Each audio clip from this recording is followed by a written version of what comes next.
കോളേജിൽ നടന്ന കിരാത നടപടി മിനിസ്റ്റർ ശ്രദ്ധയിൽപ്പെട്ടിട്ടുണ്ടാകും. ഇതിനെ റാഗിംഗ് എന്ന് വിളിക്കാനാവുമോ? ഇവരാണോ വിദ്യാർത്ഥികൾ? ഈ നരാധമന്മാർക്കെതിരെ എന്ത് നടപടിയാണ് വകുപ്പ് സ്വീകരിക്കുന്നത്? അതിക്രൂരവും ഒരു മനുഷ്യ മനസാക്ഷിയേക്ക് ഞെട്ടിക്കുന്നതെന്നൊന്നും പറഞ്ഞ ഒന്നും ആവില്ല. അതെനിക്ക് വീഡിയോ കാണാൻ പറ്റില്ല, കാരണം ഒരു ആൾക്കും അത് കാണാൻ കഴിയില്ല. അത്രയും അതിക്രൂരമായിട്ടുള്ള, ഈ ഉപയോഗിച്ച വാക്ക് ഒന്നും പോരാ എന്ന് തോന്നുന്നു, അത്രയും ക്രൂരമാണ്. അതില് എന്തൊക്കെ ഇപ്പോൾ സസ്പെൻഷനാണ് ആദ്യം കൊടുത്തിട്ടുള്ളത്, പക്ഷേ തീർച്ചയായിട്ടും അതിന്റെ തുടർച്ചയായിട്ടുള്ള നടപടികൾ സ്വീകരിച്ച് അതിൽ പരമാവധി മെഡിക്കൽ വിദ്യാഭ്യാസ വകുപ്പിന് ചെയ്യാൻ കഴിയുന്നത് ചെയ്യും എന്നുള്ളതാണ്. ഹോസ്റ്റൽ മുറിയിൽ കണ്ണിൽ ചോരയില്ലാത്ത ക്രൂരത കാണിച്ച KP Rahul Raj, Samuel Johnson, NS ജീവ, റിജിൽജിത്ത്, NV വിവേക് എന്നീ വിദ്യാർത്ഥികൾ പഠനം തുടരാൻ അർഹരല്ലെന്നാണ് നഴ്സിംഗ് കൗൺസിലിന്റെ കണ്ടെത്തൽ. ഇന്ന് ചേർന്ന കൗൺസിൽ യോഗത്തിലാണ് പ്രതികളായ മുഴുവൻ വിദ്യാർത്ഥികളെയും തുടർ പഠനത്തിൽ നിന്നും വിലക്കാൻ തീരുമാനമെടുത്തത്. കോട്ടയത്ത് നടന്ന റാഗിങ് ഏറ്റവും ഹീനമായ പ്രവൃത്തിയാണ്. ഒരു കാരണവശാലും ന്യായീകരിക്കാൻ പറ്റാത്ത ഒരു പ്രവൃത്തിയാണ്. ആ പ്രവൃത്തിയെ ഞങ്ങൾ ഒരു കാലത്തും ന്യായീകരിക്കില്ല. അത്തരം ആൾക്കാർ നഴ്സിംഗ് മേഖലയ്ക്ക് കടന്നു വരുന്നത് നഴ്സിംഗ് മേഖലയ്ക്ക് ഒരു ദുരന്തമായിരിക്കും എന്നുള്ളതാണ് നമുക്ക് പറയാനുള്ളത്. സംഭവത്തിൽ ഇരയാക്കപ്പെട്ട 4 വിദ്യാർത്ഥികൾ കൂടി പരാതി നൽകിയതോടെ അന്വേഷണവും ബലപ്പെട്ടു. ഇവന്മാരെ ഒരിക്കലും ഇനി പുറം ലോകം കാണിക്കരുത് എന്നുള്ളതാണ് എന്റെ വ്യക്തിപരമായ അഭിപ്രായം. കാരണം ഇവന്മാർ കൈകാര്യം ചെയ്യുന്ന മനുഷ്യജീവനുകൾക്ക് എന്തും സംഭവിക്കുവാനുള്ള സാധ്യതയുണ്ട്. മനുഷ്യത്വം ലവലേശം പോലുമില്ലാത്ത ഇത്തരക്കാരെ നമ്മുടെ നാടിന്റെ ആരോഗ്യ സംവിധാനത്തിലോ മറ്റേതെങ്കിലും സംവിധാനങ്ങളിലോ പ്രവേശിപ്പിച്ചു കഴിഞ്ഞാൽ ആ മേഖലയെ തകർത്ത് കുട്ടിച്ചോറ് വെക്കുവാനുള്ള അത്തരത്തിലുള്ള ക്രൂര മനോഭാവമുള്ള വ്യക്തികളാണ് ഇവന്മാർ.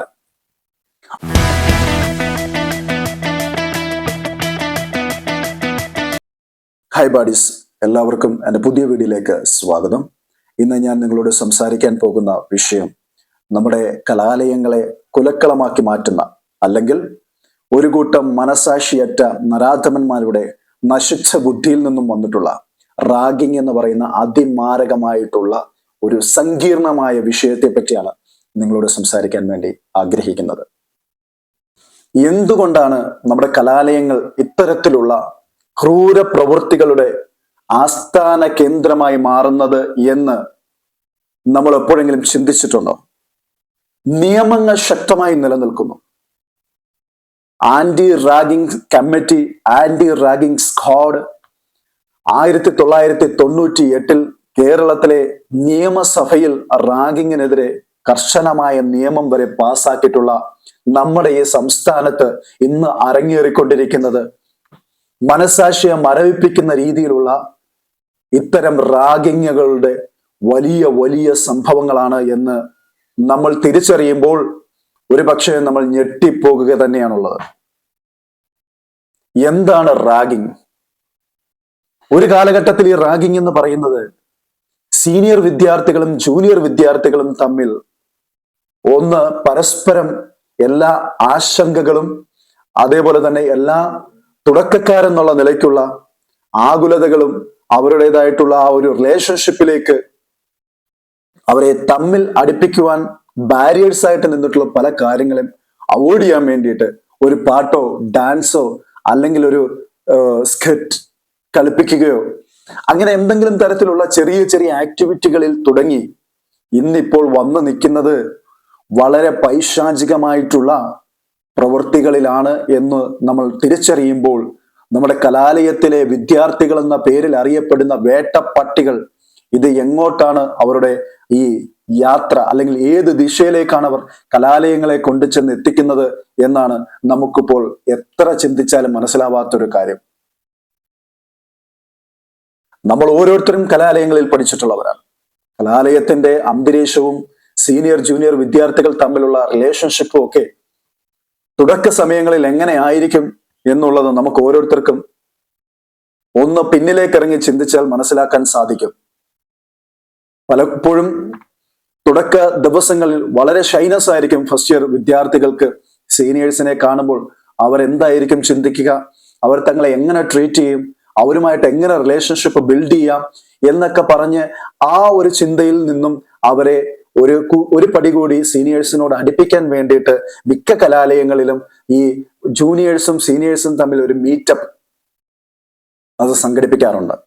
അത്തരം ദിവസങ്ങളിൽ വളരെ ഊഷ്മളമായിട്ടുള്ള രീതിയിൽ ചെറിയ ചെറിയ ചെറിയ കാര്യങ്ങൾ ഞാൻ നേരത്തെ പറഞ്ഞതുപോലെ പാട്ട് പാടിക്കുകയോ ഡാൻസ് ചെയ്യിപ്പിക്കുകയോ അല്ലെങ്കിൽ ഒരു സ്കിറ്റ് കളിപ്പിക്കുകയോ ഒക്കെ ചെയ്യുന്നത് സർവ്വസാധാരണമാണ്. അത്തരത്തിലുള്ള പ്രവൃത്തികളിൽ നിന്നെല്ലാം വളരെ വളരെ വളരെ വളരെ ഘാതം വ്യതിചലിച്ചുകൊണ്ടാണ് ഇപ്പോൾ കോട്ടയം നഴ്സിംഗ് കോളേജിൽ നടന്നിട്ടുള്ള അതിക്രൂരമായിട്ടുള്ള ഏറ്റവും ഹീനമായിട്ടുള്ള ഒരു റാഗിംഗ് എന്ന് പറയുന്നത്.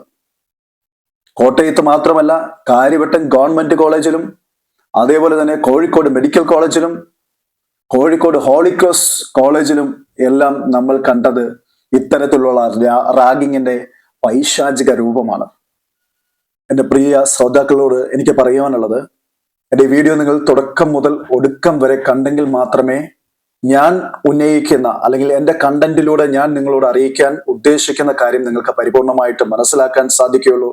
നിങ്ങളുടേതായിട്ടുള്ള അഭിപ്രായങ്ങളും നിങ്ങളുടെ വിലയിരുത്തലുകളും ഈ വിഷയത്തിൽ ഏത് തരത്തിലാണ് നിങ്ങൾ അപ്രോച്ച് ചെയ്യുന്നതിനെ പറ്റിയും കമന്റ് സെക്ഷനിൽ നിങ്ങൾ രേഖപ്പെടുത്തുക.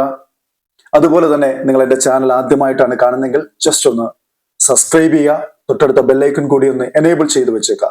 അപ്പോൾ എന്തുകൊണ്ടാണ് നമ്മുടെ കലാലയങ്ങൾ ഇത്തരത്തിൽ ഒരു വലിയ രീതിയിലുള്ള റാഗിങ്ങിന്റെ കേന്ദ്രമായി മാറുന്നത്?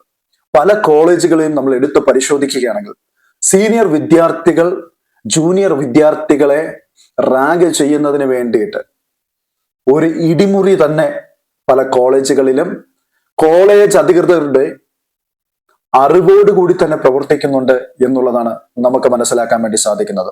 കോട്ടയം നഴ്സിംഗ് കോളേജിൽ നടന്നിട്ടുള്ളത് അതിക്രൂരമായിട്ടുള്ള റാഗിംഗ് ആണ് എന്ന ദൃശ്യങ്ങൾ കണ്ട ഓരോ വ്യക്തിക്കും നിസ്സംശയം പറയാൻ വേണ്ടി സാധിക്കും.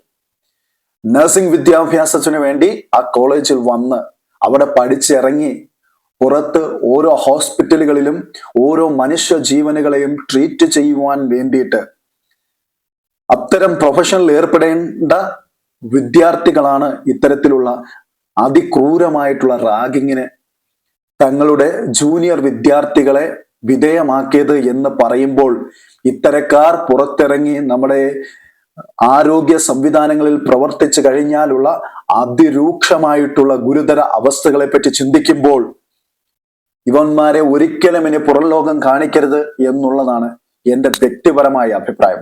കാരണം ഇവന്മാർ കൈകാര്യം ചെയ്യുന്ന മനുഷ്യജീവനുകൾക്ക് എന്തും സംഭവിക്കുവാനുള്ള സാധ്യതയുണ്ട്. കാരണം മനുഷ്യത്വം ലവലേശം പോലുമില്ലാത്ത ഇത്തരക്കാരെ നമ്മുടെ നാടിന്റെ ആരോഗ്യ സംവിധാനത്തിലോ മറ്റേതെങ്കിലും സംവിധാനങ്ങളിലോ പ്രവേശിപ്പിച്ചു കഴിഞ്ഞാൽ ആ മേഖലയെ തകർത്ത് കുട്ടിച്ചോറ് വെക്കുവാനുള്ള അത്തരത്തിലുള്ള ക്രൂര മനോഭാവമുള്ള വ്യക്തികളാണ് ഇവന്മാർ.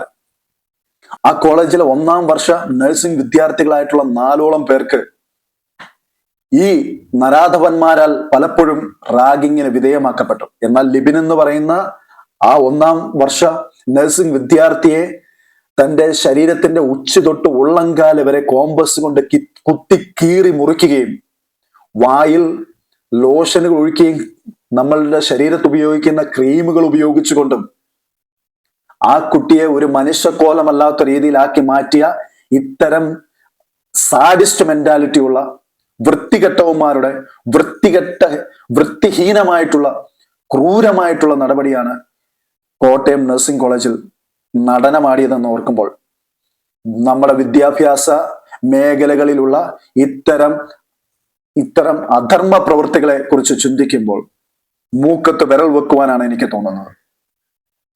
പലപ്പോഴും നമ്മുടെ സംവിധാനങ്ങൾ അറിഞ്ഞുകൊണ്ടാണ് ഇത്തരം കാര്യങ്ങൾ നടക്കുന്നത്.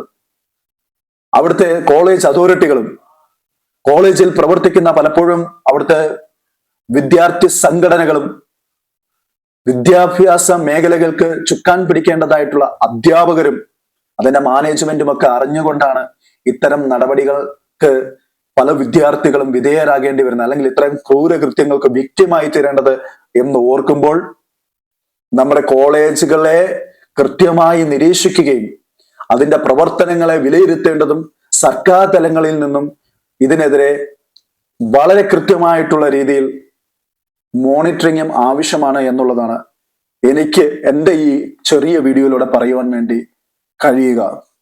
അപ്പോൾ കോട്ടയം നഴ്സിംഗ് കോളേജില് ഇത്തരം ഹീന പ്രവൃത്തികൾ ചെയ്ത നരാധമന്മാരുടെ പേര് ഞാൻ ഇവിടെ നിന്ന് വായിക്കാം. വിവേക്, ഷാ, മൊത്തം 6ഓളം ഇത്തരം ക്രൂര പ്രവൃത്തികൾ ചെയ്തവന്മാരെ കോളേജ് സസ്പെൻഷൻ ചെയ്തിരിക്കുന്നു എന്നാണ് നമുക്ക് മനസ്സിലാക്കാൻ വേണ്ടി സാധിക്കുന്നത്. നഴ്സിംഗ് കൗൺസിലിന്റെ റിപ്പോർട്ട് പ്രകാരം പറയുന്നത് ഇവന്മാർ ഇനി പഠിക്കുവാൻ യോഗ്യരല്ല എന്നുള്ളതാണ്.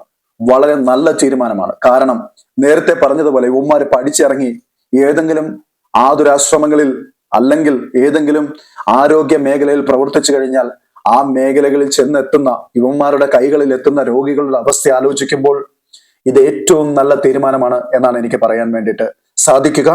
നഴ്സിംഗ് കൗൺസിൽ വളരെ കൃത്യമായി തന്നെ ഈ വിഷയത്തിൽ ഇൻവെസ്റ്റിഗേഷൻ നടത്തിയതായിട്ടാണ് നമുക്ക് മനസ്സിലാക്കാൻ വേണ്ടി സാധിക്കുന്നത്. അതുപോലെ തന്നെ ഇവന്മാർക്കെതിരെയുള്ള നിയമ നടപടികൾ അല്ലെങ്കിൽ അന്വേഷണം ഒരു കോർട്ടിന്റെ കീഴിലായിരിക്കണം എന്നുള്ളതാണ് പ്രതിപക്ഷം ഇപ്പോൾ ആവശ്യപ്പെട്ടിരിക്കുന്നത്. അല്ലെങ്കിൽ ഈ കേസ് അട്ടിമറിക്കപ്പെടും എന്ന് അവർ സംശയിക്കുന്നു.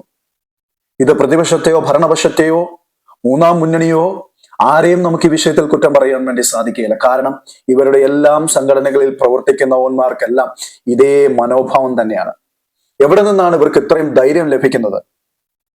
ആരാണ് ഇവരുടെ പിന്നിൽ ഇത്തരം രീതിയിൽ പ്രവർത്തിച്ചാലും കുഴപ്പമില്ല, നിങ്ങളെ ഞങ്ങൾ പുഷ്പം പോലെ പുറത്തു കൊണ്ടുവരാമെന്നുള്ള വാഗ്ദാനങ്ങൾ കൊടുക്കുന്നത്?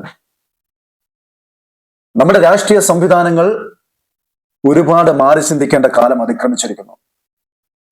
ഏതെങ്കിലും ഒരു രാഷ്ട്രീയ നേതാവിന്റെയോ അല്ലെങ്കിൽ ഒരു പണച്ചാക്കിന്റെയോ മകനാണ് ഇത്തരം നിഷ്ഠൂരമായ പീഡനം ഏൽക്കേണ്ടി വരുന്നത് എങ്കിൽ നമ്മുടെ ഭരണ സംവിധാനങ്ങളും അധികാരികളും മിണ്ടാതിരിക്കുമോ എന്നുള്ളതാണ് എനിക്ക് ചോദിക്കുവാനുള്ളത്. ഇവിടെ പ്രതിപക്ഷത്തെ മാത്രം നമ്മൾ ഉയർത്തിപ്പിടിക്കുകയോ ഭരണപക്ഷത്തെ ചവിട്ടിത്തേക്കേണ്ടതായിട്ടുള്ള യാതൊരു കാര്യവുമില്ല. എല്ലാ സംഘടനകളിൽ പ്രവർത്തിക്കുന്നവന്മാർക്കും ഇത്തരം ഹീനമായിട്ടുള്ള വളരെ മൃഗീയമായിട്ടുള്ള ഒരു സാഡിസ്റ്റ് മൈൻഡ് ഉണ്ട് എന്നുള്ളതാണ് നമുക്ക് മനസ്സിലാക്കാൻ വേണ്ടി സാധിക്കുന്നത്.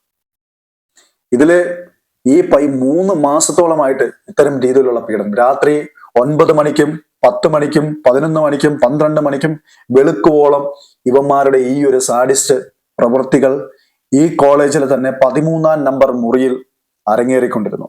തൊട്ടപ്പുറത്തെ മുറിയിൽ വാർഡനുണ്ട്, അതുപോലെ തന്നെ സെക്യൂരിറ്റി കം ഹൗസ് കീപ്പർ ഉണ്ട്. ഇവരെല്ലാവരും അവിടെയുണ്ട്.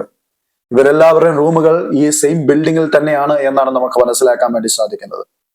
എന്നാൽ ഇവരൊന്നും ഒരു കാര്യത്തെപ്പറ്റിയും ഇതുവരെയും പുറം ലോകത്ത് പറഞ്ഞിട്ടില്ല എന്ന് നമ്മൾ മനസ്സിലാക്കുമ്പോൾ നമുക്ക് ചിന്തിച്ചാൽ, ഊഹിച്ചാൽ, അല്ലെങ്കിൽ ഇതിനെ കുട്ടിയിരുന്നൊന്ന് പഠിച്ചാൽ നമുക്ക് മനസ്സിലാക്കാൻ സാധിക്കും ബാഹ്യമായിട്ട് ഇവരുടെയൊക്കെയും സ്വാധീനം ഈ വിഷയത്തിനകത്തുണ്ട് എന്നുള്ളതാണ്.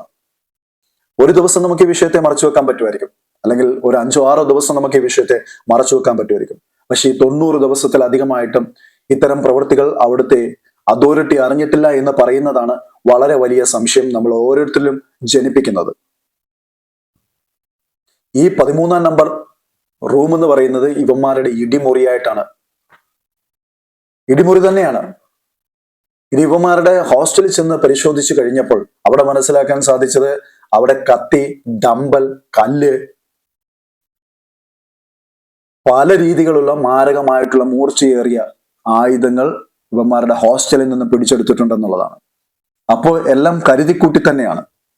ആരും തങ്ങൾക്കെതിരെ പ്രവർത്തിച്ചാലും അവരെ ഇത്തരം രീതികളിൽ കൈകാര്യം ചെയ്യുവാനുള്ള ആ ഒരു മനോഭാവത്തോടു കൂടിയാണ് ഈ വിദ്യാർത്ഥികളെല്ലാം ആ കോളേജിന്റെ ക്യാമ്പസിൽ ഇത്രയും കാലം ജീവിച്ചത് എന്നോർക്കുമ്പോൾ കൂടെ പഠിച്ച വിദ്യാർത്ഥികൾ എത്രത്തോളം ഭയത്തോടെയും എത്രത്തോളം ആശങ്കയോടും കൂടെയാണ് ആ കലാലയത്തിൽ ഇന്നേ വരെയുള്ള ദിവസങ്ങളിൽ പഠിച്ചത് എന്ന് ഓർക്കുമ്പോൾ അവർ നേരിട്ട മാനസിക പീഡനം എത്രത്തോളം വലുതാണെന്നുള്ളത് നമ്മൾക്ക് ചിന്തിച്ചാൽ മനസ്സിലാക്കാൻ സാധിക്കുന്നതാണ്. ഈ 1-ാം വർഷ നഴ്സിംഗ് വിദ്യാർത്ഥിയായിട്ടുള്ള ലിബിൻ എന്ന് പറഞ്ഞ ഈ പാവപ്പെട്ട സ്റ്റുഡന്റിനെ പല ദിവസങ്ങളിലും അർദ്ധരാത്രികളിൽ ഈ 13-ാം നമ്പർ റൂമിൽ ഇവന്മാർ വിളിച്ചു വരുത്തി ഈ റൂമിൽ കട്ടിലിൽ കിടത്തിക്കൊണ്ട് അവന്റെ കൈയും കാലും കട്ടിലുമായി ബന്ധിപ്പിച്ചു അവന്റെ സ്വകാര്യ ഭാഗത്ത് ഡംബൽ വെയിറ്റ് എടുത്തു വെച്ചുകൊണ്ട് പുക്കിളിൽ ഡിവൈഡർ ഉപയോഗിച്ചുകൊണ്ട് കറക്കുകയാണ്. കറക്കിയിട്ട് ഇരുന്ന് ചിരിക്കുകയാണ്, അട്ടഹസിച്ച് ചിരിക്കുക. രാക്ഷസന്മാര് ചിരിക്കുന്ന പോലുള്ള അട്ടഹാസച്ചിരി, പരിഹാസച്ചിരി. അവൻ വേദനിക്കുന്നു എന്ന് പറഞ്ഞ് അലറി നിലവിളിക്കുമ്പോൾ ഒരു സാഡിസ്റ്റ് മെന്റാലിസത്തോടു കൂടി ഇവന്മാർ ഓരോരുത്തരും അത് കണ്ട് രസിക്കുന്ന ആ ദൃശ്യം പുറം ലോകം കണ്ടപ്പോൾ നമ്മുടെ കൊച്ചു കേരളത്തിൽ സംസ്കാര പൈതൃകമുള്ള അല്ലെങ്കിൽ വിദ്യാഭ്യാസത്തിൽ മുൻപന്തിയിൽ നിൽക്കുന്ന, സാംസ്കാരികമായി അതിന്റെ ഔന്നത്യത്തിൽ നിൽക്കുന്ന എന്ന് പറയുന്ന നമ്മുടെ സമൂഹത്തിലാണ് ഇത് നടന്നതെന്ന് ഓർക്കുമ്പോൾ നമ്മൾ ഓരോരുത്തരും നമ്മുടെ തലയിൽ തുണിയിടേണ്ടതായിട്ട് വരും. ആ പാവം പിടിച്ച വിദ്യാർത്ഥിയുടെ തല മുതൽ ഉള്ളംകാല് വരെ കോമ്പസ് കൊണ്ട് കുത്തി മുറിവേൽപ്പിച്ച് ആഴത്തിലുള്ള മുറിവുകൾ വരുത്തി ഈ സാഡിസ്റ്റ് നാറികൾ അവന്മാര് ഉല്ലസിച്ച് അർമാദിക്കുന്നത്, ഇവന്മാരെ കാളയെ പോലെ കെട്ടഴിച്ചു വിട്ട് വളർത്തുന്ന ഇവന്റെയൊക്കെ തന്തയും തള്ളയാണ് പറയേണ്ടത്. ഇവന്മാരെ ഒരിക്കലും പുറം ലോകം കാണിക്കാത്ത രീതിയിൽ പൈശാചികമായ ഇവന്മാരുടെ പ്രവൃത്തിക്ക് നിയമത്തിന്റെ ഏറ്റവും അങ്ങേയറ്റത്തുള്ള ശിക്ഷാവിധി തന്നെ ഇവന്മാർക്ക് വാങ്ങിക്കൊടുക്കണം. ഇനി ഒരിക്കലും ഒരു കോളേജിലും എവിടെയും ഇവന്മാർക്ക് വിദ്യാഭ്യാസം ചെയ്യുവാനോ തൊഴിലെടുക്കുവാനോ ഉള്ള സാഹചര്യം ഉണ്ടാവരുത്. അത്തരം രീതിയിൽ നിയമപരമായിട്ട് ഇവന്മാരെ കൈകാര്യം ചെയ്യണം എന്നുള്ളതാണ് എനിക്ക് പറയാൻ വേണ്ടിയിട്ട് ഞാൻ ആഗ്രഹിക്കുന്നത്. ഇനി ഏറ്റവും ആശ്വാസം എന്ന് പറയട്ടെ, ഈ നഴ്സിംഗ് എഡ്യൂക്കേഷൻ ഡയറക്ടറുടെ നിർദ്ദേശപ്രകാരം ഈ കോളേജിലെ തന്നെ സെക്യൂരിറ്റി കം ഹൗസ് കീപ്പറെ തൽക്ഷണം അവിടുന്ന് റിമൂവ് ചെയ്തതായിട്ടാണ് അറിയാൻ വേണ്ടി സാധിക്കുന്നത്. അതുപോലെ തന്നെ AT സുലേഖ പ്രിൻസിപ്പൽ അവരെ സസ്പെൻഡ് ചെയ്തു, തൽസ്ഥാനത്ത് നിന്നും അവരെ സസ്പെൻഡ് ചെയ്തു. Assistant warden Ajeesh P Mani ഇവനെയും എടുത്ത് പുറത്തു കളഞ്ഞു. വളരെ നല്ല തീരുമാനമാണെന്നാണ് പറയുന്നത്.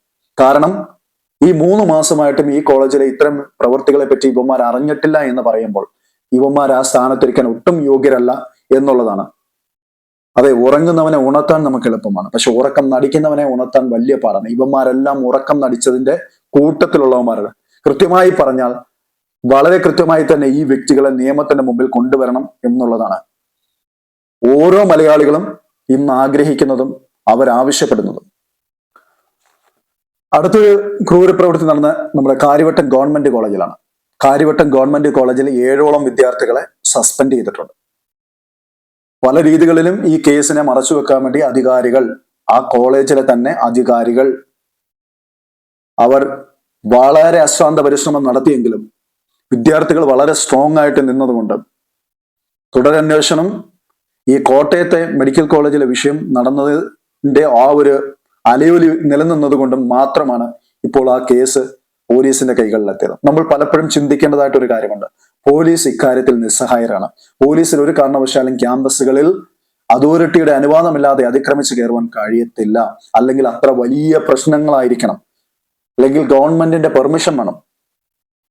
അല്ലാത്തിടത്തോളം കാലം ഒരു പോലീസ് സംവിധാനത്തിന് പോലും ഈ കോളേജുകളിൽ കയറിക്കൊണ്ട് ഇത്തരം വൃത്തികെട്ട പ്രവൃത്തികൾ, ഇത്തരം ക്രൂരമായ പ്രവൃത്തികൾ ചെയ്യുന്നവന്മാരെ നേരിടാൻ വേണ്ടി അവർക്ക് സാധിക്കത്തില്ല. പലപ്പോഴും കോളേജുകൾ തങ്ങളുടെ പ്രസ്റ്റീജിനെ ബാധിക്കും എന്ന തരത്തിൽ ഈ വിഷയം ചെന്നെത്തുമെന്ന് അവർക്ക് വളരെ കൃത്യമായി അറിയാവുന്നത് കൊണ്ട് തന്നെ ഇത്തരം സാഹചര്യങ്ങളെ അവർ മൂടി വെക്കാറാണ്, അല്ലെങ്കിൽ ആ കോളേജിനുള്ളിൽ തന്നെ ഒത്തുതീർപ്പിലേക്ക് കൊണ്ടുവരാണ്. ഇത് പലപ്പോഴും ഈ റാങ്കിങ് പ്രവൃത്തികൾ ചെയ്യുന്നവന്മാർക്കൊരു വളമായി മാറുകയാണ്. പലയിടത്തും രാഷ്ട്രീയമായിട്ടുള്ള അധ്യാപകരുടെ ഇടയിലുള്ള രാഷ്ട്രീയം, അതുപോലെ തന്നെ വിദ്യാർത്ഥി സംഘടനകളുടെ രാഷ്ട്രീയം, ഈ രാഷ്ട്രീയങ്ങളെല്ലാം തന്നെയാണ് ഇത്തരം രീതിയിലുള്ള ക്രിമിനൽസിനെ ക്യാമ്പസുകളിൽ വളർത്തുവാൻ അവർക്ക് വേണ്ടുന്ന എല്ലാ സൗകര്യങ്ങളും ചെയ്തു കൊടുക്കുന്നത് എന്നുള്ളതാണ് നമുക്ക് ഓരോരുത്തർക്കും മനസ്സിലാക്കാൻ സാധിക്കുന്നത്. അപ്പൊ നമ്മുടെ ക്യാമ്പസിനുള്ളിൽ വേലി തന്നെ വിള തിന്നുകയാണ്. വിദ്യാർത്ഥികളെ സന്മാർഗത്തിൽ, അല്ലെങ്കിൽ അവരെ നാളുകളിലേക്കുള്ള നല്ല പൗരന്മാരായിട്ട് വാർത്തെടുക്കേണ്ട കലാലയങ്ങൾ പഠിപ്പിക്കുന്ന അധ്യാപകർ പോലും ഇത്തരം ക്രൂരകൃത്യങ്ങളുടെ ഭാഗമായി തീരുന്നത് അവരെ പിന്തുണയ്ക്കുന്ന രാഷ്ട്രീയ ബന്ധങ്ങളുടെ ബലത്തിലാണ് എന്നുള്ളതാണ്. ഒരു രാഷ്ട്രീയക്കാരെയും ഇതിനകത്ത് നമുക്ക് മാറ്റി നിർത്താൻ വേണ്ടി പറ്റത്തില്ല. എന്റെ വ്യക്തിപരമായ ഒരു അഭിപ്രായം പറയുകയാണെങ്കിൽ, നമ്മുടെ വിദ്യാഭ്യാസ സംവിധാനങ്ങളിൽ നമ്മുടെ വിദ്യാർത്ഥി രാഷ്ട്രീയം അവരുടെ അവകാശങ്ങൾ നേടിയെടുക്കുന്നതിൽ മാത്രം ശ്രദ്ധ കേന്ദ്രീകരിക്കുക. ഇത്തരം നരാധമന്മാരെ ഒരു തരത്തിലും സപ്പോർട്ട് ചെയ്യരുത്, അല്ലെങ്കിൽ ഈ ഹീന പ്രവൃത്തികൾ ചെയ്യുന്നവന്മാർക്ക് ഒരു രീതിയിലുമുള്ള പിന്തുണ കൊടുക്കരുത് എന്നുള്ളതാണ് എനിക്ക്. ഡ്രഗ്സിന്റെ യൂസേജ് കലാലയങ്ങളിൽ നിന്ന് പല വിദ്യാർത്ഥികളും അധ്യാപകരും ഒരുമിച്ചിരുന്ന് മദ്യപിക്കുന്ന കലാലയങ്ങളുണ്ട്.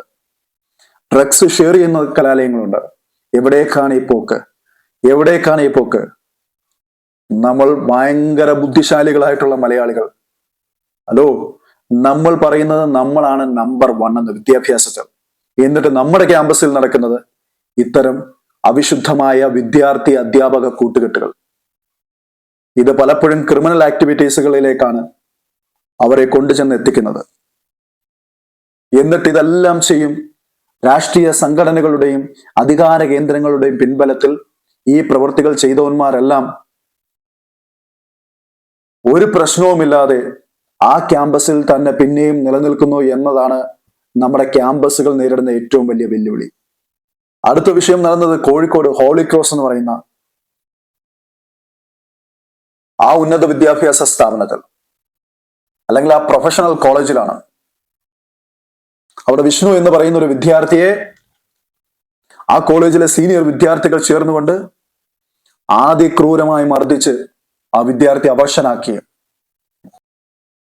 നമ്മുടെ കോളേജുകളെല്ലാം ഒരു ആന്റി റാഗിംഗ് സ്ക്വാഡും ആന്റി റാഗിംഗ് കമ്മിറ്റിയും നിലനിൽക്കുന്നുണ്ട്. ഈ ആന്റി റാഗിംഗ് സ്ക്വാഡിനെയും ഈ ആന്റി റാഗിംഗ് കമ്മിറ്റിയെയും കാലോചിതമായിട്ട് പരിഷ്കരിച്ച് ഒരു തരത്തിലും ഇത്തരം രീതിയിലുള്ള ക്രിമിനൽ പ്രവർത്തികൾക്ക് ഏർപ്പെടുന്നവർക്ക് ഒത്താശ ചെയ്യാൻ കഴിയാത്ത വിധത്തിൽ വളരെ വലിയ പരിഷ്കാരം അതിൽ വരുത്തേണ്ടതായിട്ടുള്ള കാലം അതിക്രമിച്ചിരിക്കുന്നു. ഇത്തരം സംഭവങ്ങൾ നമ്മൾ ഇത്തരം സംഭവങ്ങളിലേക്ക് വിരൽ ചൂണ്ടുന്നത് ഇതിലൊക്കെ വളരെ കൃത്യമായ പരിഷ്കാരം ആവശ്യമാണ് എന്നുള്ളതാണ്. പലപ്പോഴും ഈ ആന്റി റാഗിംഗ് കമ്മിറ്റി തന്നെ പല രാഷ്ട്രീയ സ്വാധീനങ്ങൾക്കും വിധേയപ്പെട്ടുകൊണ്ട് ഇത്തരം സംഭവങ്ങളെ മൂടിവെക്കുന്നതായിട്ട് കാണാൻ വേണ്ടി സാധിക്കുന്നത്. ഈ കോളേജിലെ തന്നെ പ്രിൻസിപ്പാൾ ആയിട്ടുള്ള ഷൈനി ജോർജ് അവർ പറയുന്നത് സെക്ഷൻ 14 എടുത്തുകൊണ്ട് കൃത്യമായിട്ടും കോളേജിലെ CCTVകളും കാര്യങ്ങളും എല്ലാം പരിശോധിച്ചതിന് ശേഷം ദൃശ്യങ്ങൾ ശേഖരിച്ച് അത് പോലീസിന് കൈമാറിയിട്ടുണ്ട് എന്നുള്ളതാണ്. പോലീസ് സെക്ഷൻ 14 ഉപയോഗിച്ചുകൊണ്ട് ഈ വിദ്യാർത്ഥികൾക്കെതിരെ നിയമ നടപടി എടുത്തിട്ടുണ്ട് എന്നുള്ളതാണ് അവരുടെ ഭാഗത്തു നിന്ന് വരുന്ന വെളിപ്പെടുത്തൽ. ഈ വിദ്യാർത്ഥി വിഷ്ണു എന്ന് പറയുന്ന വിദ്യാർത്ഥി ഒരു കൂളിംഗ് ഗ്ലാസ് വെച്ചുകൊണ്ട് വന്നതാണ് സീനിയർ വിദ്യാർത്ഥികളെ എത്രത്തോളം പ്രകോപിപ്പിച്ചത്. ആ കൂളിംഗ് ഗ്ലാസ് അവന്റെ കയ്യിൽ നിന്ന് ഊരി മേടിച്ചതിന് ശേഷം അവനെ തലങ്ങും വിലങ്ങും അതിമാനമായ രീതിയിലാണ് ഇവന്മാർ കൂട്ടം ചേർന്ന് മർദ്ദിച്ചത്. 14/1/2025 ഈ ഒരു ക്രൂരകൃത്യം ആ കോളേജിന്റെ ക്യാമ്പസിൽ നടന്നത്. ഈ ആർട്സ് ഡേയിൽ ഈ പയ്യൻ ഡാൻസ് കളിക്കുകയോ എന്തൊക്കെയോ ചെയ്തു. അതിന്റെ പേരിലും ഇവന് മർദ്ദനം കിട്ടിയിട്ടുണ്ട്. 1ാം വർഷ വിദ്യാർത്ഥിയായിട്ടുള്ള വിഷ്ണു അവൻ ഒളവണ്ണ എന്ന് പറയുന്ന സ്ഥലത്ത് നിന്നും ഈ ക്യാമ്പസിൽ വന്ന് പഠിക്കുന്ന വ്യക്തിയാണ്. അപ്പൊ 3ാം വർഷ വിദ്യാർത്ഥികളായിട്ടുള്ള മുഹമ്മദ്, സിനാനും സിദ്ധാർത്ഥ്, ഈ 2 വൃത്തികെട്ടവന്മാരും ഇവന്മാരുടെ കൂട്ടത്തിൽ വേറെ കുറെ എണ്ണമുണ്ട്. ഇവന്മാരെല്ലാം കൂടെ ചേർന്നിട്ടാണ് ഈ പാവം പിടിച്ച വിദ്യാർത്ഥിയെ തല്ലി ചതച്ചത്. അടുത്തത് നമുക്കറിയാം, കോഴിക്കോട് മെഡിക്കൽ കോളേജിലെ ഒരു വർഷത്തിന് മുമ്പ് നടന്നതായിട്ടുള്ള ഇൻസിഡന്റ് അതിപ്പോൾ പുറത്തു വന്നിരിക്കുകയാണ്.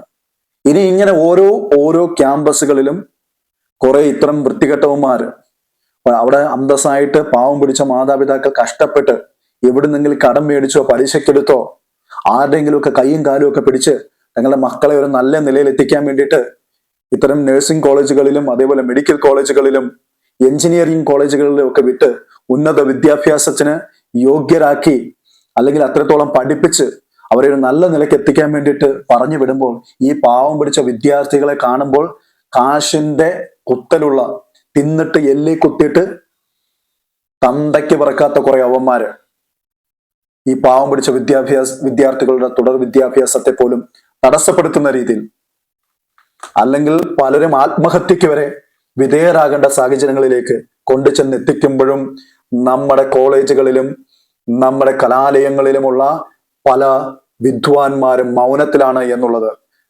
അർത്ഥശങ്കേന പറയാം വലിയ അപകടത്തിലേക്കാണ് നമ്മുടെ വിദ്യാഭ്യാസ മേഖല ഇവർ കൊണ്ടുചെന്നെത്തിക്കുന്നത്. ക്രിമിനൽസുകളാണ് നമ്മുടെ പല അധ്യാപകരിലും ഇന്ന് നിലവിലുള്ളത്. രാഷ്ട്രീയ വങ്കത്തരം പിടിച്ച് അല്ലെങ്കിൽ അതിന്റെ ചുവട് പിടിച്ചുകൊണ്ട് ക്രിമിനൽ മനോഭാവമുള്ള ടീച്ചേഴ്സ് വാഴുന്ന ഇത്തരം ക്യാമ്പസുകളിൽ ഇത്തരം വൃത്തികെട്ട ഹീനപ്രവൃത്തി ചെയ്യുന്ന ക്രിമിനൽസ് ഉണ്ടായില്ലെങ്കിലേ ഉള്ളൂ അതിശയം. അപ്പൊ പ്രിയ സുഹൃത്തുക്കളെ, നമ്മൾ പൊതുജനങ്ങൾ ഇതിനെതിരെ ശക്തമായി ഇടപെടണം. നമ്മുടെ പൊതുജനങ്ങൾ വളരെ കൃത്യമായി തന്നെ ഇത്തരം കാര്യങ്ങളിൽ ഇടപെട്ടേ മതിയാകത്തുള്ളൂ. കാലം അതിക്രമിച്ചു വരിക. നമ്മുടെ മക്കളെ നമുക്ക് എന്ത് വിശ്വാസത്തിന്റെ പുറത്താണ് ഇത്തരം ക്യാമ്പസുകളിൽ പഠിപ്പിക്കാൻ വിടുക? നമ്മൾ എങ്ങനെ നമ്മുടെ മക്കളെ ഈ കൊച്ചു കേരളത്തിൽ നമ്മൾ പഠിപ്പിക്കും? നമ്മൾ എല്ലാത്തിനും മുൻപന്തിയിലാണല്ലോ. നമ്മൾ വളരെ വലിയ ബുദ്ധിരാശ്വാസന്മാരാണ് നമ്മൾ. പക്ഷെ നമ്മുടെ ക്യാമ്പസുകൾ ക്രൂരന്മാരാണ് ഭരിക്കുന്നത്. അത് അധ്യാപകരായിക്കോട്ടെ, വിദ്യാർത്ഥികളായിക്കോട്ടെ, ഈ വിദ്യാർത്ഥി സംഘടനകളിൽപ്പെട്ടവരായിക്കോട്ടെ. എനിക്ക് വളരെ വളരെ വളരെ വളരെ കൃത്യതയോടെ പറയാൻ വേണ്ടി സാധിക്കും. നമ്മുടെ വിദ്യാർത്ഥി സംഘടനകൾ ഇത്തരം പ്രവൃത്തികളിൽ നിന്നും മാറി നിൽക്കണം. ഇത്തരക്കാരെ സപ്പോർട്ട് ചെയ്യുന്നതിൽ നിന്നും നമ്മുടെ വിദ്യാർത്ഥി സംഘടനകളായിക്കോട്ടെ, നമ്മുടെ രാഷ്ട്രീയ പാർട്ടികളായിക്കോട്ടെ, നമ്മുടെ അധികാര സ്ഥാനത്തിരിക്കുന്നവരായിക്കോട്ടെ, നമ്മൾ മാറി നിൽക്കണം. നമ്മുടെ നാടിനെ നശിപ്പിക്കുന്നതായിട്ടുള്ള ഈ ക്രൂരന്മാരെ അല്ലെങ്കിൽ ഈ ക്രൂര മനോഭാവമുള്ളവരെ നമ്മൾ ഒരു കാരണവശാലും സപ്പോർട്ട് ചെയ്യരുത്. നമ്മുടെ രാഷ്ട്രീയ പാർട്ടികൾക്ക് നമ്മുടെ സമൂഹത്തോട് ഒരു കടപ്പാടുണ്ട്. ആ കടപ്പാട് നിറവേറ്റാൻ നിങ്ങൾ ബാധ്യസ്ഥരാണ്. അങ്ങനെയെങ്കിൽ നിങ്ങൾക്കൊരിക്കലും ഇത്തരം നരാധമന്മാരെ സപ്പോർട്ട് ചെയ്യാൻ സാധിക്കത്തില്ല എന്നുള്ളതാണ് എനിക്ക് പറയാൻ കഴിയുക. അപ്പോൾ ഇനി നമ്മൾ സംസാരിക്കാൻ പോകുന്നത് ഈ ക്യാമ്പസുകളിൽ റാഗിങ് ചെയ്യുന്നവർക്ക് നിയമം എന്ത് ശിക്ഷയാണ് അനുശാസിക്കുന്നത് എന്നുള്ളതിനെ പറ്റിയാണ്. 1998 കേരള നിയമസഭ ആന്റി റാഗിംഗ് ആക്ടിന് രൂപം കൊടുത്തു. ഈ ആക്ട് പ്രകാരം കലാലയങ്ങളിൽ ജൂനിയർ വിദ്യാർത്ഥികളോടോ സഹപാഠികളോടോ ഏതെങ്കിലും തരത്തിലുള്ള റാഗിംഗ് പ്രവർത്തനങ്ങളിൽ ഏർപ്പെട്ടാൽ അവർക്ക് കിട്ടാവുന്ന ശിക്ഷയുടെ സാധ്യതകൾ താഴെ ചൂണ്ടിക്കാണിക്കുന്നു. 1 suspension, 2 expulsion, 3 finds, criminal charges. Suspension from classes and academic privileges. ഇത്തരം വിദ്യാർത്ഥികളെ അക്കാഡമിക് ആയിട്ടുള്ള എല്ലാ പ്രവർത്തനങ്ങളിൽ നിന്നും അതിന്റെ പ്രിവിലേജുകളിൽ നിന്നും താൽക്കാലികമായിട്ടെങ്കിലും ഒഴിവാക്കുക എന്നുള്ളത് ഒന്നാമത്തെ നടപടിയാണ്. വിത്ത്ഹോൾഡിംഗ് സ്കോളർഷിപ്പ് ആൻഡ് അതർ ബെനിഫിറ്റ്സ്. അവർക്ക് ലഭിക്കാവുന്ന സ്കോളർഷിപ്പുകളും കലാലയത്തിൽ നിന്ന് ലഭിക്കാവുന്ന മറ്റ് ബെനിഫിറ്റുകളിൽ നിന്നും അവരെ മാറ്റി നിർത്തുക, അല്ലെങ്കിൽ അതെല്ലാം തടഞ്ഞു വെക്കുക. Debarring from examinations and other evaluations. ഇവരെ എക്സാമുകളിൽ നിന്നും മറ്റ് മൂല്യനിർണയങ്ങളിൽ നിന്നുമുള്ള എല്ലാ കാര്യങ്ങളിൽ നിന്നും ഈ വിദ്യാർത്ഥികളെ ഒഴിവാക്കി നിർത്തുക. Suspension or expulsion from the hostel. ഒന്നുകിൽ ഇവന്മാരെ ഹോസ്റ്റലിൽ നിന്നും താൽക്കാലികമായിട്ട് മാറ്റി നിർത്തുക, അല്ലെങ്കിൽ എന്നേക്കുമായിട്ട് തന്നെ ഹോസ്റ്റലിൽ നിന്നും പുറത്താക്കുക. Cancellation of admission. ഉന്നത വിദ്യാഭ്യാസത്തിന് വേണ്ടിയിട്ട് ഏതെങ്കിലും തരത്തിൽ അഡ്മിഷന് വേണ്ടി ഇവന്മാരെ സമീപിച്ചാൽ, അല്ലെങ്കിൽ ഈ വ്യക്തികൾ സമീപിച്ചാൽ അത് ഒഴിവാക്കി വിടുക എന്നുള്ളത് അടുത്ത നടപടിയാണ്. Restriction from institutions. ഇവരെ താൽക്കാലികമായിട്ടെങ്കിലും ഇൻസ്റ്റിറ്റ്യൂഷനിൽ നിന്നും പുറത്താക്കുക എന്നുള്ളതാണ്. Expulsion from the institution.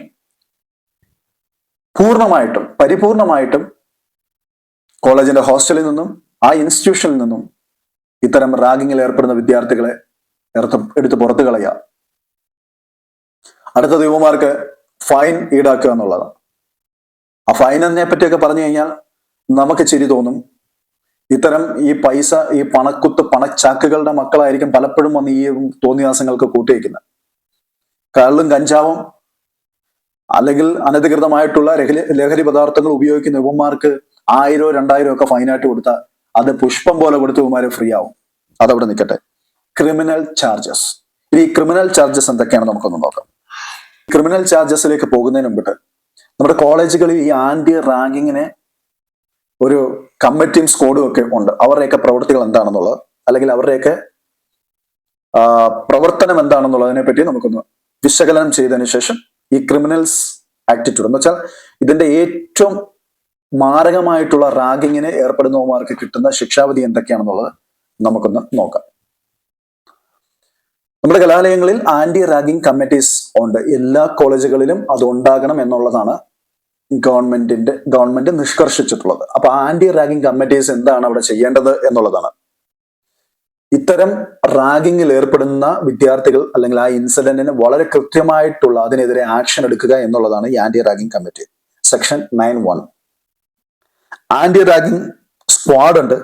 ഈ സ്ക്വാഡിന്റെ പ്രവർത്തനങ്ങൾ എന്ന് പറഞ്ഞാൽ ടു ഇൻവെസ്റ്റിഗേറ്റ് ഇൻസിഡൻസ്. ഇത്തരത്തിലുള്ള റാഗിംഗ് ഇൻസിഡൻസുകൾ, സംഭവങ്ങളെ പറ്റി കൃത്യമായിട്ടും അന്വേഷണം നടത്തുക എന്നുള്ളതാണ് ഇവരുടെ മുഖ്യ ജോലി. ഇനി അടുത്ത ഇവരുടെ വളരെ കൃത്യമായിട്ടും ഇത്തരം കമ്മിറ്റികളും സ്ക്വാഡ്സുകളും ഒക്കെ ഈ കോളേജുകളെ മോണിറ്റർ ചെയ്ത് ചെക്ക് ചെയ്ത് റാഗിങ്ങിന് വേണ്ടിയിട്ടുള്ള ഒരു തരത്തിലുമുള്ള സംഭവങ്ങളോ സംഭവവികാസങ്ങളോ നടക്കാനുള്ള സാധ്യതയില്ല എന്നുള്ളത് വിലയിരുത്തുക. അവയർനെസ് ബിൽഡ് ചെയ്യുക. ഓരോ വിദ്യാർത്ഥികളിലും അവയർനെസ് ബിൽഡ് ചെയ്യുക എന്നുള്ളത്, അല്ലെങ്കിൽ അവയർനെസ് കൊടുക്കുക എന്നുള്ളതും ഇവരുടെ ഒരു കർത്തവ്യമാണ്. ഇനി നമുക്ക് ലീഗൽ ആസ്പെക്ട്സിലേക്ക് പോയിട്ട് വരാം. ഇത്തരം റാഗിങ്ങിൽ ഏർപ്പെടുന്നവർക്ക് ഇതൊരു വളരെ പണിഷബിൾ ഒഫൻസ് ആയിട്ടാണ് ഇതിനെ പരിഗണിച്ചു പോകുന്നത്. സെക്ഷൻ 116 പ്രകാരം കർണാടക എഡ്യൂക്കേഷൻ ആക്ട് 1983 ഇതിനെപ്പറ്റി പരാമർശിക്കുന്നുണ്ട്. അതേപോലെ തന്നെ ഇതൊരു ക്രിമിനൽ ഒഫൻസ് ആയിട്ട് ഇന്ത്യൻ പീനൽ കോഡിലും വളരെ കൃത്യമായിട്ട് പറയുന്നുണ്ട്. 1860 IPC പ്രകാരവും 1995 ആക്ട് നമ്പർ 1 പ്രകാരവും ഇതൊരു ക്രിമിനൽ ആക്ടിവിറ്റി ആയിട്ടാണ് ഇതിനെ പരിഗണിച്ചു പോകുന്നത്. ഏതെങ്കിലും വിദ്യാർത്ഥിയെ പർപ്പസ്ഫുള്ളി ഹേർട്ട് ചെയ്യണമെന്നുള്ള മനോഭാവത്തോടു കൂടി ആരെങ്കിലും ഉപദ്രവിക്കുകയോ മാനസികമായോ ശാരീരികമായോ ഉപദ്രവിക്കുന്ന അവർക്കെതിരെ സെക്ഷൻ 321 പ്രകാരം 1 year jail or fine up to 1000, 1 വർഷം തടവ് ശിക്ഷയും 1000 രൂപ ഫൈനുമാണ് സെക്ഷൻ 321 323 പ്രകാരവും കിട്ടുന്ന ശിക്ഷാവധി. അടുത്ത സീരിയസ് ആയിട്ട് ഹേർട്ട് ചെയ്യുകയാണെങ്കിൽ up to 7 years fine. Section 322 പ്രകാരം ഏതെങ്കിലും തരത്തിലുള്ള സീരിയസ് ഇഞ്ചുറീസ് വരുത്തുക, ആഴത്തിലുള്ള മുറിവുകൾ, അതേപോലെ തന്നെ ഫ്രാക്ചേഴ്സ്, ഇങ്ങനെയുള്ള രീതികളിലുള്ള വലിയ രീതിയിലുള്ള പീഡനം ഏതെങ്കിലും തരത്തിൽ ചെയ്യുന്ന വിദ്യാർത്ഥികൾക്ക് 7 വർഷത്തെ ജയിൽ ശിക്ഷയാണ് അനുഭവിക്കേണ്ടി വരിക. അതുപോലെ തന്നെ ഏതെങ്കിലും വിദ്യാർത്ഥികളെ ഫോഴ്സ് ചെയ്യുക, ബലം പ്രയോഗിച്ചുകൊണ്ട് അവരെ ഏതെങ്കിലും റൂമിൽ അടച്ചിടുക, അല്ലെങ്കിൽ ഇൻ പബ്ലിക്കിൽ അവരെ ഹേർട്ട് ചെയ്യുന്ന രീതിയിൽ അവരെ റോഡിലും മറ്റും രീതികളിലൊക്കെ തള്ളി ഉന്തി മറിച്ച് അങ്ങനെയൊക്കെ ഇടുക, അവരെ പബ്ലിക്കലി ഹറാസ് ചെയ്യുക, ഇത്തരം രീതികളിലുള്ള ഫിസിക്കൽ ആൻഡ് മെന്റൽ ഹറാസ്മെന്റ്സ് ഏതെങ്കിലും വിദ്യാർത്ഥികൾക്ക് നേരെ ഇത്തരം സാഡിസ്റ്റുകൾ ചെയ്താൽ അവർക്ക് 3 months jail and fine section 350 പ്രകാരം. അപ്പോൾ ഇത്തരം കാര്യങ്ങളാണ്. നിയമങ്ങളൊക്കെ നമ്മുടെ കലാലയങ്ങളിൽ വളരെ ശക്തമായി തന്നെ, വളരെ കൃത്യമായ നിയമങ്ങൾ തന്നെ ഈ റാഗിങ്ങിനെതിരെ പ്രതിരോധിക്കുവാൻ, അല്ലെങ്കിൽ റാഗിങ്ങിനെ അവസാനിപ്പിക്കുവാൻ വേണ്ടിയിട്ട് നമ്മുടെ നിയമത്തിൽ ഉണ്ട്. അപ്പോൾ തന്നെ ഈ നിയമത്തെ പലപ്പോഴും വയലേറ്റ് ചെയ്യാൻ വേണ്ടിയിട്ട് നമ്മുടെ സംവിധാനങ്ങളിൽ ഇരിക്കുന്ന രാഷ്ട്രീയ മേഖലകളിൽ ഇരിക്കുന്നവർ തന്നെ അതിന് ചുക്കാൻ പിടിക്കുന്നത് കൊണ്ടാണ് നമ്മുടെ കലാലയങ്ങൾ പലപ്പോഴും പോർക്കളമായി മാറുന്നത്, കൊലക്കളമായി മാറുന്നത്, പല വിദ്യാർത്ഥികളും ആത്മഹത്യ ചെയ്യുന്നത്, പലരും പഠനം ഉപേക്ഷിച്ച് തന്നെ പോകുന്നത്. എത്രയോ പ്രതീക്ഷകൾ, എത്രയോ കുടുംബങ്ങളുടെ പ്രതീക്ഷകളാണ് ഇത്തരക്കാർ തല്ലിക്കെടുത്തുന്നത് എന്ന് ഓർക്കുമ്പോൾ നമ്മുടെ ഈ നരാധവന്മാരെ ഒരു കാരണവശാലും നമ്മുടെ ക്യാമ്പസുകളിൽ പഠിക്കുവാനോ തുടർ വിദ്യാഭ്യാസത്തിനോ തുടർ ജോലികളിൽ പ്രവേശിക്കുന്നതിനോ അനുവദിക്കാത്ത രീതിയിൽ ഇവർക്കെതിരെ കർശനമായ നിയമ നടപടികൾ എടുത്താൽ വരുന്ന തലമുറയെങ്കിലും ഇത്തരം റാഗിങ് എന്ന് പറയുന്ന ഈ ക്രൂരകൃത്യത്തിൽ നിന്നും, അല്ലെങ്കിൽ ഈ സാഡിസ്റ്റ് പ്രവൃത്തിയിൽ നിന്നും മാറി നിൽക്കാം. അവർ ഭയപ്പെടണം. ഗൾഫ് നാടുകളിൽ ഉള്ളതുപോലെയുള്ള നല്ല സ്ട്രിക്റ്റ് ആയിട്ടുള്ള നിയമം നമ്മുടെ നാട്ടിലും കൊണ്ടുവരണം. കൊണ്ടുവന്നെങ്കിൽ മാത്രമേ ഈ റാഗിങ് എന്ന് പറയുന്ന ഈ ഒരു ക്രൂരകൃത്യത്തിന് തടയിടുവാൻ വേണ്ടി സാധിക്കത്തുള്ളൂ. നമ്മുടെ ക്യാമ്പസുകൾ റാഗിങ് ഒക്കെ മാറട്ടെ. നമ്മുടെ വിദേശ രാജ്യങ്ങളിലൊന്നും ഇതൊന്നും കാണുന്നില്ലല്ലോ. ഇവിടെ പണക്കൊഴുപ്പും തൊലിവെളുപ്പും സൗന്ദര്യവും ഒക്കെ ഉള്ള നാട്ടിലാണല്ലോ നമ്മുടെ പല വിദ്യാർത്ഥികളും ഇവിടെ നിന്ന് UK-ലും അമേരിക്കയിലും കാനഡയിലും ഓസ്ട്രേലിയയിലും ന്യൂസിലൻഡിലും പല വിദേശ പാശ്ചാത്യ രാജ്യങ്ങളിലും പോയി പഠിക്കുന്നുണ്ടല്ലോ. അവരോടൊക്കെ ഒന്ന് വിളിച്ചു ചോദിച്ചേ, അവരുടെ ക്യാമ്പസുകളിലൊക്കെ ഇത്തരം പ്രവൃത്തികൾ ഉണ്ടോന്ന്. ഇല്ല, അത്തരം പ്രവൃത്തികൾ ഉണ്ടാകത്തില്ല. അപരിഷ്കൃതമായിട്ടുള്ള പൈശാചികമായ മൃഗീയമായി ചിന്തിക്കുന്ന ഒരു കൂട്ടം ആൾക്കാരുടെ ഒരു കേളി കേന്ദ്രമായിട്ട് നമ്മുടെ ക്യാമ്പസുകൾ മാറുന്നത് കൊണ്ടാണ് നമ്മുടെ ക്യാമ്പസുകളിൽ ഇത്ര ക്രൂരകൃത്യങ്ങൾ നടക്കുന്നത്. അപ്പോൾ എന്തുകൊണ്ടും നിയമം ഇനിയും ശക്തമാക്കുക. ആരോഗ്യമന്ത്രി ഇപ്പോൾ പറഞ്ഞിട്ടുണ്ട്, ഒരു സസ്പെൻഷൻ കൊണ്ട് ഇത് തിരുത്തില്ല. നല്ലത്, ഇവന്മാരെ വെറുതെ വിടരുത് എന്നുള്ളതാണ് എന്റെ വീഡിയോയിലൂടെ എനിക്ക് പറയാനുള്ളത്. അപ്പോൾ നമ്മൾ ഓരോരുത്തരും പ്രതികരിക്കുക. നമ്മുടെ കുഞ്ഞുങ്ങളുടെ ഭാവിയും അവരുടെ ജീവനും സുരക്ഷിതമാക്കേണ്ടത് നമ്മുടെ ഓരോരുത്തരുടെയും ഉത്തരവാദിത്വമാണ് എന്ന് ഓർമ്മിപ്പിച്ചുകൊണ്ട് എന്റെ ചെറിയ വീഡിയോയിൽ നിന്നും ഞാൻ വിരമിക്കുന്നു. നിങ്ങൾക്ക് ഇഷ്ടമായെങ്കിൽ എന്റെ വീഡിയോ ഒന്ന് ലൈക്ക് ചെയ്തേക്കുക. അപ്പോൾ മറ്റൊരു വീഡിയോ കാണും വരെ